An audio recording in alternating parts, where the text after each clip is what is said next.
Baik. Sekarang kita ngambil satu bab yang di tengah. Jadi bab ini tidak mesti sistematis, tapi boleh kita ambil mana yang sesuai dengan kondisi hari ini. Banyak orang bertanya tentang wali Allah. Betul gak? Siapakah wali? Ada yang ngaku wali, ada yang ngerasa wali. Ada yang mengatakan, oh wali nggak tahu dirinya wali. Nah, tapi sebelumnya supaya Allah buka kalbu kita, pikiran, biar nurnya masuk, mari kita baca surah Al-Fatihah. Semoga Allah memberkahi kita semua. Al-Fatihah. A'udzubillahi minasyaitonir rajim.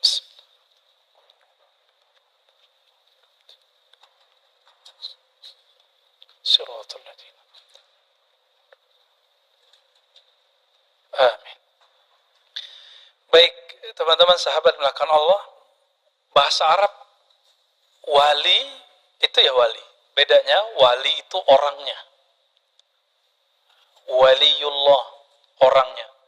Nah, ilmu tentang itu disebut dengan walayah, perwalian.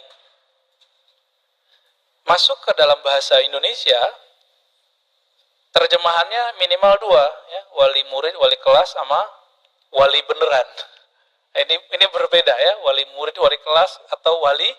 Nah, maksudnya wali kelas, ini contoh aja. Kenapa diartikan wali kelas? Karena dia mengurusi suatu wilayah.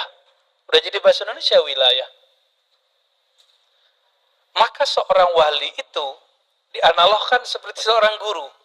Dia punya otoritas ngurusin satu kelas, satu wilayah. Maka disebutlah orang itu wali. Itu analog yang paling gampang. Ya. Jadi kalau mau sebut wali, dia punya walayah. Maka wali ini karena urusannya urusan rohani, dia tidak bisa dihitung dengan saya pakai gamis, saya pakai kopiah, saya pakai serban, saya pakai jenggot, itu nggak ada urusan. Tasbih saya 1000, nggak ada urusan, Pak. Ini urusan kalbu, urusan rohani. Maka mengenal wali tidak mungkin dengan mazahir, dengan penampilan-penampilan zahir, dengan penampilan fisik. Tidak mungkin dengan khawarikul adah, dengan kejadian-kejadian kesaktian, ya, keunikan itu. Berjalan di atas air, kebal. Kenapa? Itu terjadi juga pada dukun. Ya kan? Mustajab doa, dukun mustajab terus doanya. Kenapa dukun bisa mustajab? Karena dia diajarkan oleh gurunya salah satu ismul azam yang dulu dipakai oleh iblis. Iblis kenapa doa masih dikasih? Karena dia berdoa dengan ismul azam, nama yang agung. Walaupun itu iblis, kalau udah minta pakai kunci, pasti dibuka pintu langit. Walaupun itu kafir, tapi mintanya pakai kunci, pasti dibuka. Disitulah kita bisa paham kenapa ketika iblis berdoa, ya Allah jadikan aku hamba yang engkau tangguhkan kematiannya. Dijawab oleh Allah, baik, engkau minal munzarin, engkau akan menjadi di antara ciptaanku yang ditangguhkan kematiannya. Di antara, berarti ada yang lain toh? Ada malaikat, nabi mungkin ada, wali mungkin ada.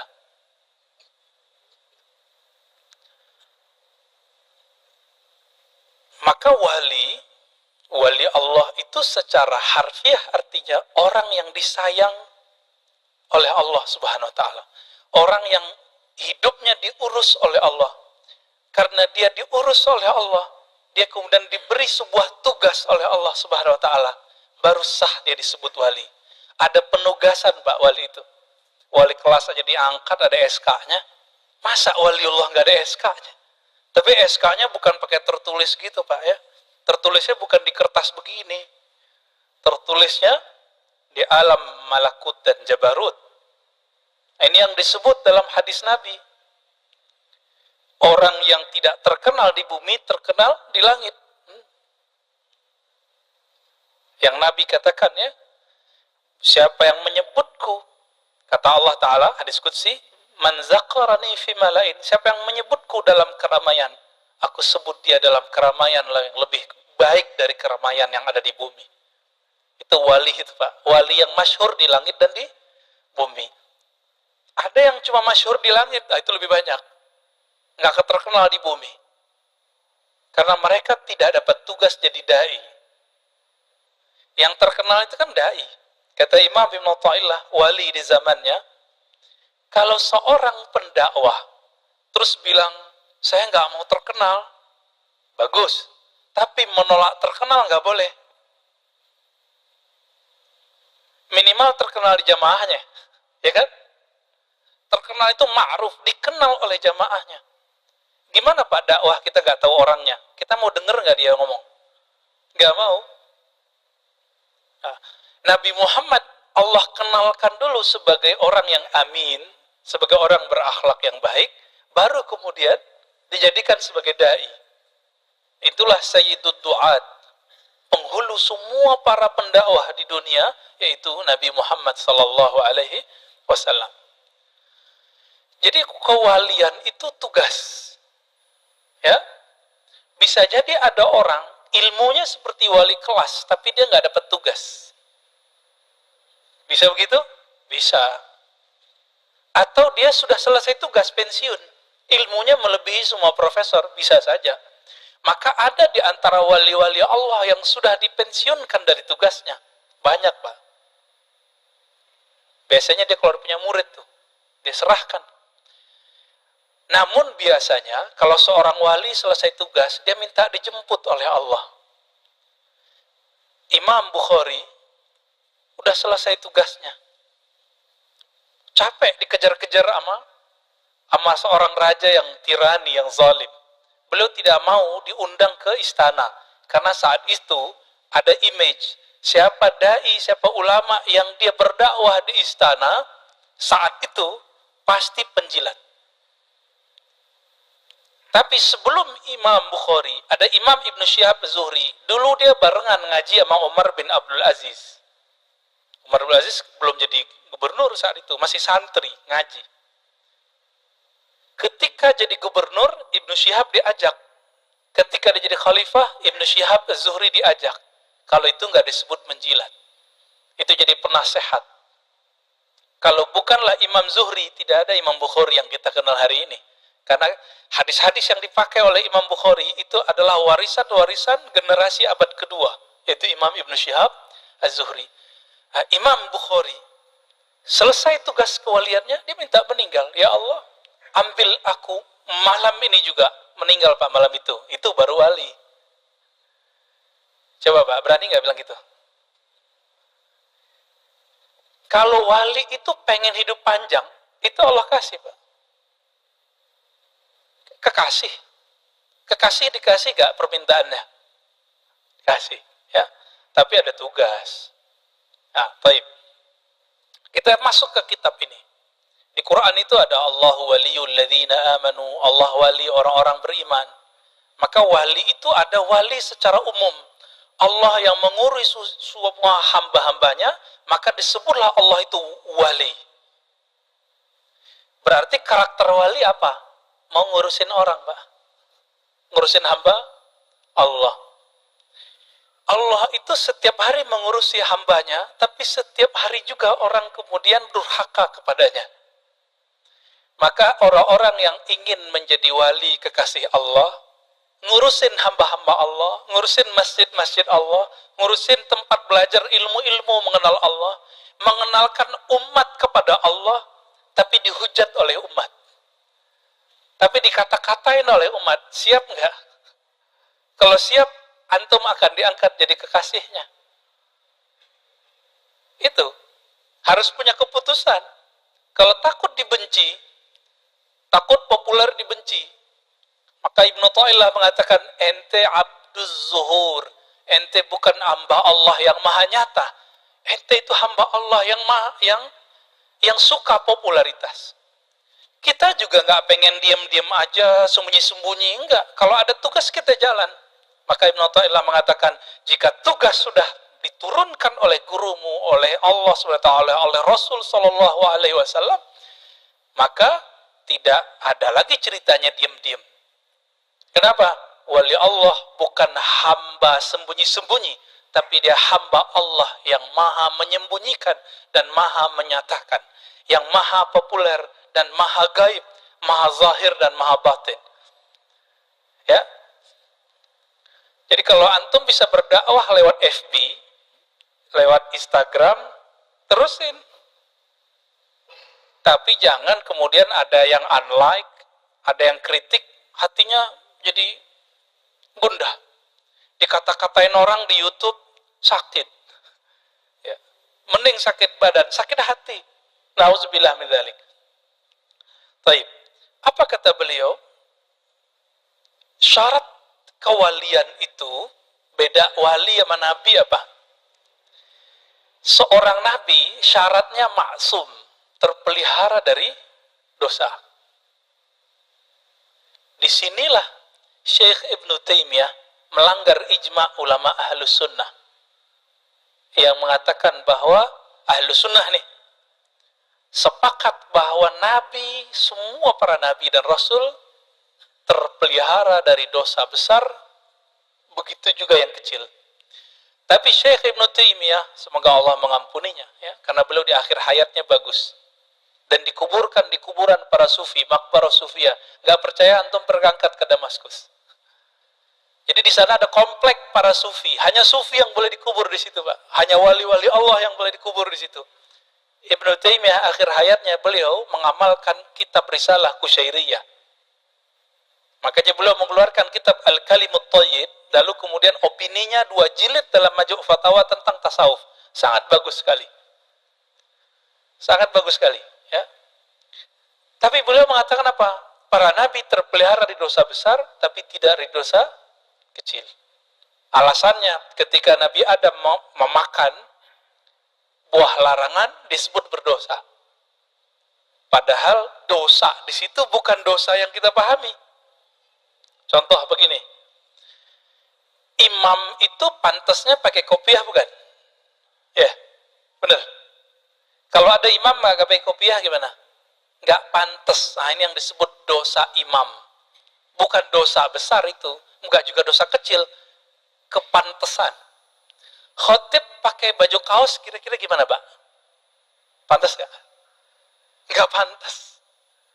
Nggak pantas. Nah, jadi Nabi Adam tidak pantas melakukan itu, tapi Nabi Adam kekasih Allah bukan?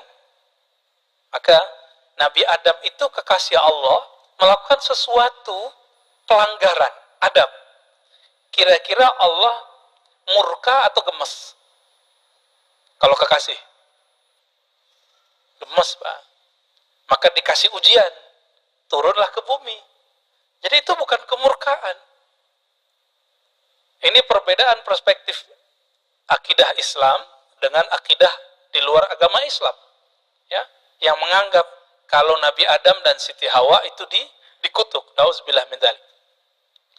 Maka seorang wali itu hanya mahfuz, bukan maksum.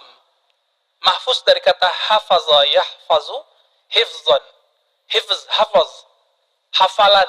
Hafalan itu hafiz, orang yang hafal hafiz. Hafalan kita sebut hifz. Orang Malaysia, Melayu menyebut menghafaz. Indonesia menyebut menghafal. Z-nya berubah menjadi L. Ya, zuhur jadi lohor, ya kan? Zuhur jadi luhur. Ya, biasa itu perubahan-perubahan dialek. Apa bahasa makan Allah? Seorang wali itu dijaga oleh Allah tapi bukan disucikan. Apa ciri-ciri dijaga? Kalau dia terjebak maksiat, Allah cepat ambil dia. Allah cepat tegur dia, dikasih jalan pulang. Tapi kalau bukan kekasih Allah, antum maksiat, nggak bisa keluar-keluar dari maksiatnya. Jadi para wali bisa maksiat nggak? Bisa. Tapi karena dia kekasih Allah, kekasih kalau salah, antum punya anak. Anak kalau salah, dipecat nggak sebagai dari anak? Bisa nggak?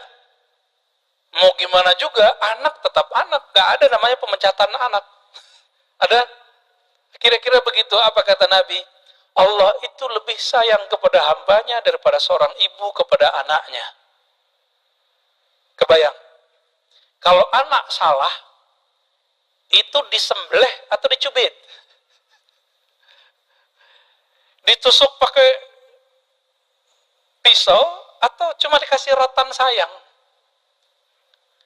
Ini yang disebut mahfuz. Anak itu dijaga oleh ibunya. Begitu juga Allah menjaga kekasih-kekasihnya. Paham di situ ya? Baik. Maka beliau mengatakan famin syartil wali ayyakuna mahfuzan. Maka syarat wali dia mahfuz. Dia dipelihara, kalau terjebak dikasih jalan kembali. Maka ada orang bertanya kepada Imam Junaid, apakah mungkin seorang wali berbuat lacur, berbuat zina? Apa jawaban beliau? Itu ketentuan Allah. Jika Allah berkehendak, terjadilah. Maksudnya, berkaca dari Nabiullah Khidir alaihissalam, Balia ibn Mulkan. Apa yang terjadi pada beliau? Beliau membunuh anak kecil, benar gak? Iya, bunuh anak kecil dosa atau bukan? Tapi pada hakikatnya itu dosa nggak? Enggak. Beliau merusak kapal, itu merusak benar atau salah? Secara hukum salah, tapi secara hakikat justru menyelamatkan semua laki-laki di kampung itu. Kalau enggak, semua perempuan jadi janda. Jadi belum merusak sedikit untuk kemaslahatan yang besar. Kira-kira seperti itu. Jadi wali-wali itu terbagi dua, Pak. Ada yang karakternya karakter Nabi Musa, Musawiyah. Ini biasanya bertugasnya adalah untuk menerapkan hukum-hukum Islam. Makanya kritis, kadang-kadang keras. Berperawakan seorang ahli fikih, penampilannya jelas. Seorang kiai, seorang ulama, seorang ustadz. Itu Musawiyah. Kritis biasanya. Nabi Musa kritis bukan? Kritis. Lalu ada karakter wali yang kedua. Wali yang kedua, wali yang khidriyah. Wali yang karakternya seperti Nabi Khidir alaihissalam. Nabi Khidir, lain yang dilakukan, lain yang dimaksud. Itu dia. Makanya, kalau kita melihat ada seseorang melakukan sesuatu, belajar dari kisah Nabi Musa dan Nabi Khidir, kita nggak boleh langsung judge, Pak.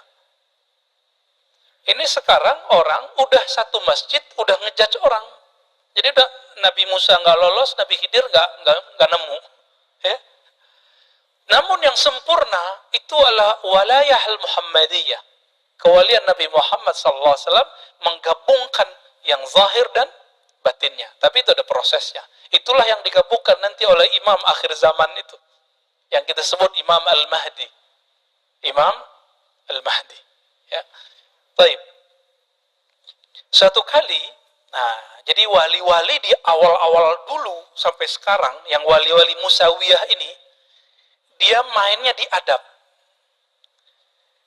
Imam Abu Ali Ad-Daqqaq mengatakan, Abu Yazid Al-Bustami, yang semasa dengan Imam Muslim, beliau mendengar ada seorang wali di suatu sudut kota. Karena amalannya Imam Abu Yazid itu sholat di beberapa tempat, mungkin 1000-an masjid, sekedar sholat tahiyatul masjid di masjid itu.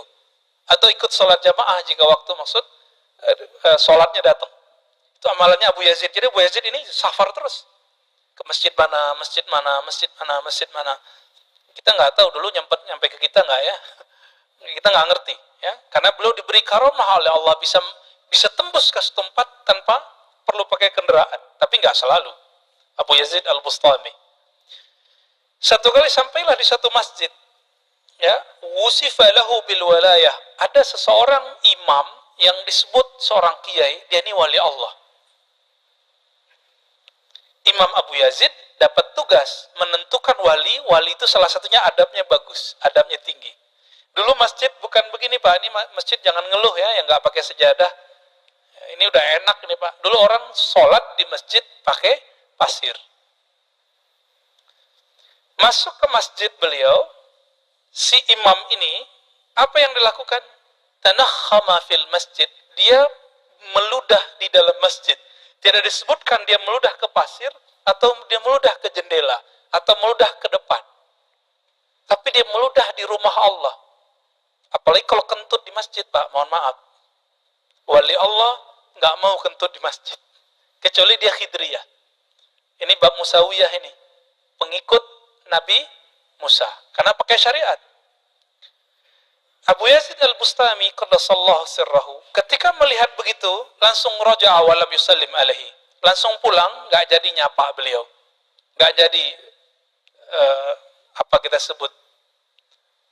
Kita kalau datang ke kiai nyebutnya apa? Sowan. Nggak jadi sowan. Apa kata beliau? Man la yu'man ala adabin min abai syara' kaifa yu'man ala asraril haq. Jika ada orang tidak amanah terhadap adab-adab syariat, bagaimana dia bisa amanah terhadap tugas-tugas langit? Gak mungkin. Gitu, ya. Maka kalau ada orang-orang yang melanggar syariat itu dan mengingkarinya, ini syaratnya. Jadi kalau yang bukan wali, Pak, ini wali nih, kata orang. Tapi kita jarang melihat dia melakukan ibadah misalnya. Belum tentu dia gak ibadah.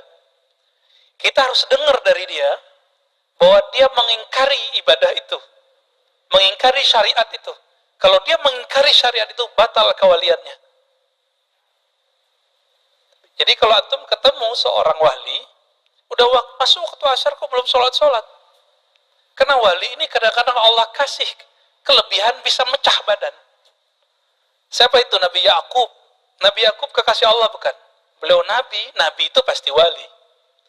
Nabi Yusuf sedang digoda oleh seorang perempuan, yaitu Zulaikha, sedang digoda itu. Tiba-tiba Nabi Yakub ada di depannya, memukul dia dengan tongkatnya. Nabi Yakub di mana?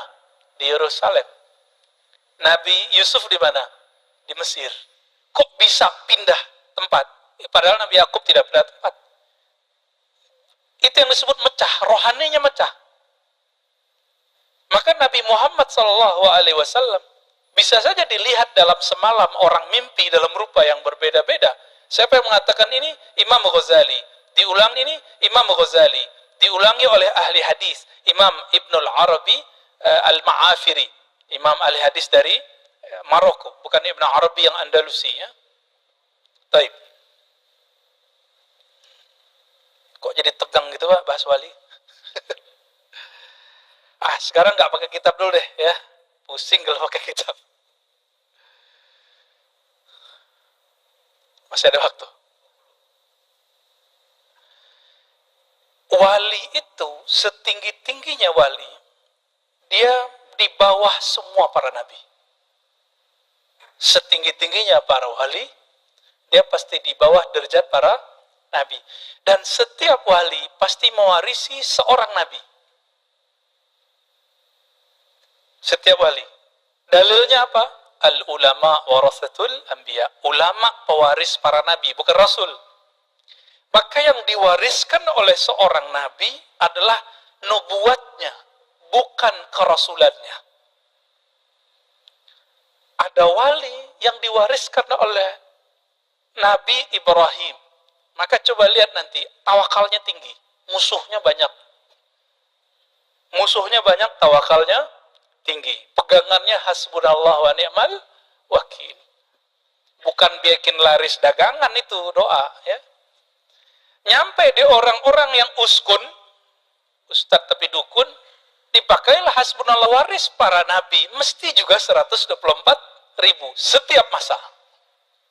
Setiap masa, Pak. Sekarang berapa jumlah umat manusia? Ada 7 miliar. Nah, yang wali-wali besar itu cuma 124.000. Kalau mereka hidup di zaman Bani Israel, mereka pasti nabi.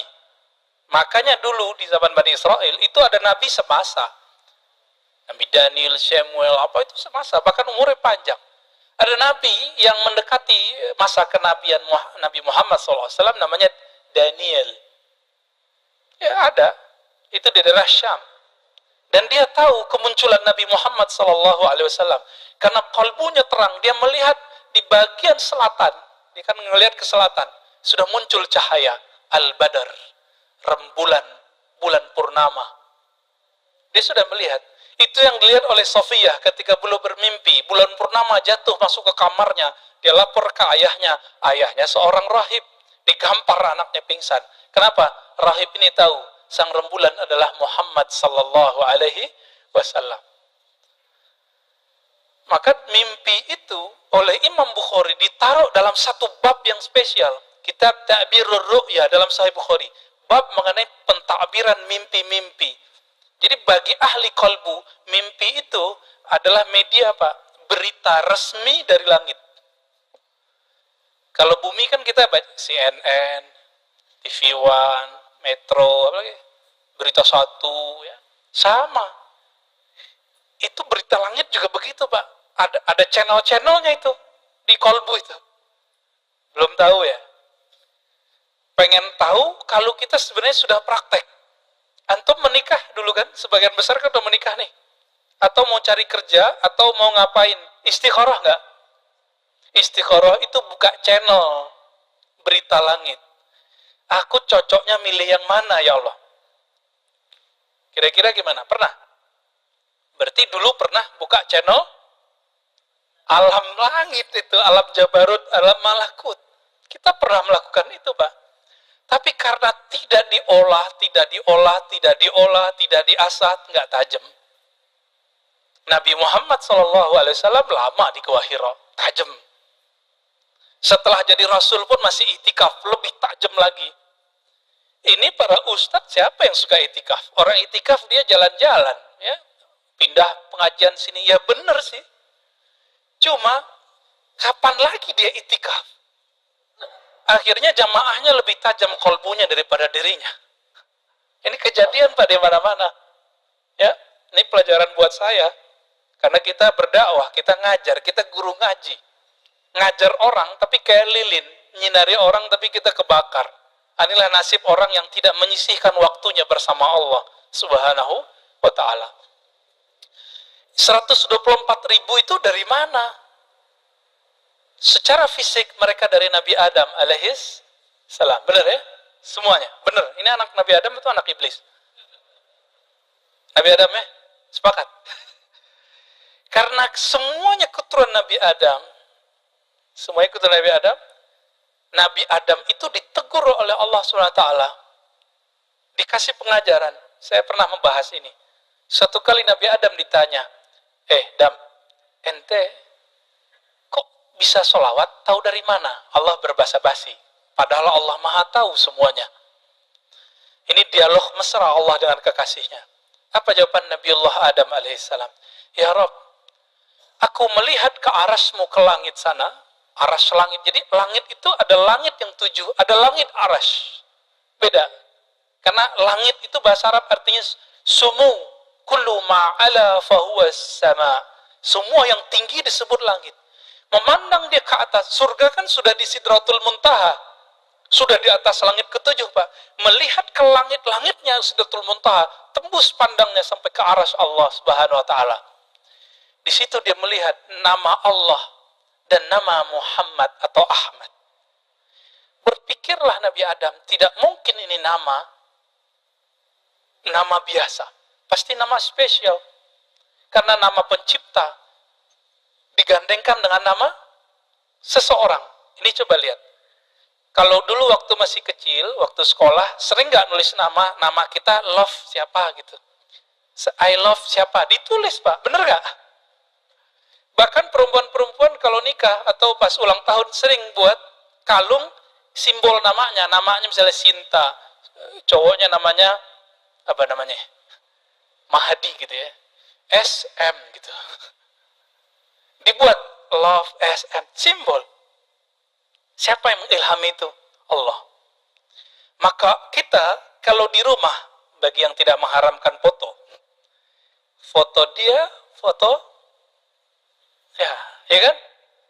Kita kalau cinta Allah dan Rasul, kita kasih kaligrafi Allah Muhammad. Ya kan? Itu siapa yang mengilhami? Allah Subhanahu wa ta'ala. Kita kalau cinta sama orang tua, kita taruh apa fotonya di rumah. Cinta guru, kita taruh gede-gede di rumah. Bener? Ya, kita kadang-kadang kita foto sama guru, kita pasang jadi ya, apa namanya? DP namanya, bukan DP mobil ya. Kenapa itu terjadi? Itu ilham dari Allah. Ini yang dilihat oleh Nabiullah Adam alaihissalam. Maka Allah mengatakan, ya Adam, tahukah engkau wahai Adam, siapakah itu Muhammad atau Ahmad?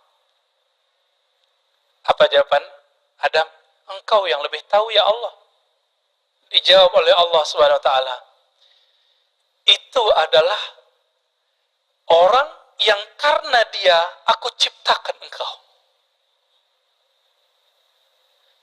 Karena dia aku ciptakan engkau. Kira-kira lebih penting dia atau engkau? Kira-kira begitu maksudnya. Dan itu menjadi mahar, Pak.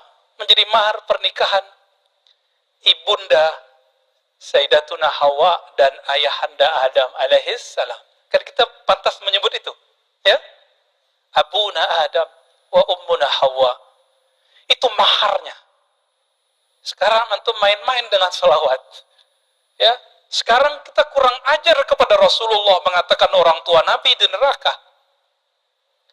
Dalam hadis yang sahih, Allah itu memerintahkan kepada Jibril untuk memilih siapa orang-orang terbaik di dunia. Maka terpilihlah Arab.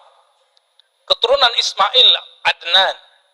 Dari Adnan terpilihlah Quraisy. Dari Quraisy terpilihlah Abdul Muttalib. Dari Muttalib terus ya Bani Hashim, Abdul Muttalib ke bawah Abdullah, Aminah. Nabi Muhammad itu suci, benar gak? Ada yang bilang Nabi Muhammad gak suci, kafir dia. Ya, mungkinkah seorang yang suci terlahir dari rahim seorang yang musyrik? Mungkin gak? Innamal musyrikuna najasun. Surat Taubah. Sesungguhnya orang musyrik itu najis. Kalau antum bilang orang tua Nabi musyrik, maka mereka itu najis. Keluar dari rahim yang najis. Pantas gak ngomong begitu? Ustadz, hadisnya sahih riwayat Muslim. Iya, hadisnya sahih, pemahaman ente yang tidak sahih. Kan tidak semua arti ibu dan ayah itu adalah ayah kandung, bisa menjadi paman atau tantenya. Dan itu ada dalam surah Al-Baqarah. Na'budu ilahaka wa ilaha abaika Ibrahim wa Ismail wa Ishaq. Kakek paman disebut aba, abun, bapak. Surah Al-Baqarah, kisah Nabi Yakub dengan anak-anaknya. Maka Bapak Saudara, makan Allah, nah ini, wali Allah pasti nggak mungkin kurang ajar sama Nabi, sama keluarga Nabi. Dan Nabi mengatakan, kullu nasabin inqata'a ila nasabi. Semua nasab terputus kecuali nasabku. Maka salah satu mukjizat Nabi hari ini adalah zuriat beliau berkembang luas. Suatu kali datang seseorang bertanya, ya Rasulullah, kami tahu ucapkan salam kepada engkau, assalamu alayka ya ayuhan Nabi. Tapi secara salawat bagaimana wahai Rasulullah? Nabi nggak hanya nyebut dirinya, tapi nyebut zuriat dan istri-istrinya. Qulu Allahumma salli ala Muhammad wa ala ali Muhammad wa azwajihi wa ali baitihi wa zurriyati. Di riwayat lain, ya Allah sampaikan salam kepada Nabi Muhammad, istri-istri Nabi Muhammad, keluarga Nabi Muhammad, dan keturunan Nabi Muhammad sallallahu alaihi wasallam. Maka wajib cinta zuriat keturunan Rasulullah sallallahu alaihi wasallam. Ini bukan Syiah, Pak, ini Ahlus Sunnah. Ajaran Ahlus Sunnah. Ahlus Sunnah itu lebih mencintai keluarga Nabi daripada Syiah. Nabi berdiri, di depannya ada Hasan Husain. Apa kata Nabi? Hadis Imam Tirmizi, ya Rabb, inni uhibbuhuma. Aku mencintai keduanya. Fa ahibbahuma. Cintailah keduanya. Dalam riwayat tambahan Imam Tirmizi, maka cintailah ya Allah siapa yang mencintai keduanya. Jadi antum mau dapat cinta Allah gampang, cintai zuriat Rasulullah sallallahu alaihi wasallam. Namun zuriat itu terbagi dua, ada zuriat rohani, ada zuriat jasmani. Yang sudah beruntung menjadi zuriat jasmani, tinggal syukurnya diperbanyak, kenali kakek Nabi Muhammad sallallahu alaihi wasallam. Kita yang bukan zuriat nih, ya Beb ya, kami yang bukan zuriat ini, kita punya kesempatan menjadi zuriat rohani. Karena Rasulullah sebutan nama lainnya adalah Abul Arwah, bapaknya semua arwah. Antum punya ruh nggak? Ruh kita tetesan dari ruhnya Nabi Muhammad SAW. Nah, inilah bagian akhir yang mau saya sampaikan. Kul huwallahu ahad. Katakanlah hai Muhammad, Allah itu ahad esa. Allah itu esa sendiri. Jadi dulu belum ada aras, belum ada alam semesta, belum ada semuanya itu hanya dirinya. Lalu Allah menghembuskan nafakhtu, Allah hembuskan nafasnya. Tapi jangan dibayangkan Allah menghembuskan nafasnya. Hembusannya itulah yang disebut Ahmad. Inilah yang dibahasakan oleh Nabiullah Isa, inni mubasyirum birrasuli ya'ti min ba'di ismuhu Ahmad, surat Shaf. Jadi Nabi Isa menyebut Nabi Muhammad dengan nama azali. Nama azali itu alam sebelum alam ini. Siapa namanya? Ahmad. Aku mengabarkan kepada Bani Israel dengan Nabi yang namanya sudah ada di alam azali. Namanya siapa? Ahmad. Ahmad inilah kemudian menjadi Muhammad. Pancaran cahayanya menjadi nama Muhammad. Allah itu memandang Ahmad Muhammad, intinya itu Muhammad. Jadi kolbunya itu namanya Muhammad. Cahaya Allah ada di situ. Apa kata Allah dalam hadis Imam Bukhari, ya? Allah memandang bukan ke fisikmu, bukan ke amalmu, Allah memandang ke kolbumu. Kenapa? Di kolbu kita ada akses ke ruh. Ruh itu adalah pancaran dari nur Nabi Muhammad sallallahu alaihi wasallam. Itulah yang disebut nur ala nur. Nur berlipat-lipat. Allah pandang itu. Karena Allah ingin dikenal oleh cahaya tadi. Tapi siapa yang berani menatap Allah Subhanahu wa taala? Inilah makna ayat, ya, dari surat Zariyat, "Wa ma khalaqtul jinna wal insa illa liya'budun." Tidaklah aku ciptakan jin dan manusia kecuali untuk mengenalku, bukan hanya menyembahku. Pantas nggak orang menyembah sesuatu yang dia nggak kenal? Kerja, tapi nggak kenal kerjaannya apa? Nggak tahu atasannya siapa? Nyaman nggak kerja begitu? Itu sebabnya antum kenapa nggak nyaman berdiri lama dalam sholat? Kenapa tidak jelas siapa yang disembah? Ibnu Abbas radhiyallahu ta'ala anhu mengatakan, liya'buduni liya'afirifuni. Jin manusia itu misinya cuma satu, mengenal aku. Inilah makna dari surat Thaha ayat 14. Hai Musa, ya, innani anallah. Allah kasih mengenalkan dirinya. Akulah Allah, tiada yang disembah kecuali aku. Fa'budni, maka sembahlah aku. Itu artinya apa? Kenalilah aku. Jadi misi kita apa, Pak, di dunia? Mengenali Allah. Coba sekarang misinya dijauhkan, ditaruh di tempat yang tinggi. Apa misi kita? Mengenal yang disembah. Maka kalau sudah misinya itu, kita nggak akan riuh, Pak, masalah-masalah kecil sunnah bid'ah itu. Nggak akan rusak cuma karena berbeda kunut nggak kunut, sayyidina nggak sayyidina, tasawuf, tazkiyatun nufus, mazhab atau manhaj. Tapi kena terjebak di sini, lupa dengan tujuan akhir, yaitu mengenal Allah. Ini yang disebut ma'rifatullah. Inilah makna inna akramakum indallahi atqakum. Orang yang paling mulia, wali yang paling tinggi, wali yang paling kenal Allah. Yang paling kenal Allah siapa? Nabi Muhammad SAW. Ketika Allah memandang kepada nur Nabi Muhammad SAW, kita kalau dipandang sama kekasih kita, guru kita, orang yang kita segani, keringetan nggak, Pak? Keringetan nggak? Ya, karena Allah memandang ke kolbunya alam nur Muhammad sallallahu alaihi wasallam. Berkeringatlah cahaya itu. Lahirlah dari tetesan cahaya itu 124.000. Itulah penjelasan kenapa para nabi 124.000. Meninggal para nabi semuanya ditutup oleh Nabi Muhammad SAW. Maka para wali pun juga 124.000. Masih ingat perang terakhir yang paling keren? Perang Badar. Berapa jumlah sahabat Nabi yang berperang dengan beliau? 313. Disebut mereka Ahlul Badar. 313. 313 lawan 1000, Pak. Seandainya lawan 10.000 juga masih menang. Kenapa? Karena yang 313 itu tidak takut kecuali hanya kepada Allah. Mereka paling mengenal Allah gitu. Makanya mereka ini nanti, salah satu kisah yang dibawa oleh Habib siapa yang cerita tentang Nuaiman, sahabat pemabuk, itu ajib, kita mau dengarnya kayak mau nangis. Ya.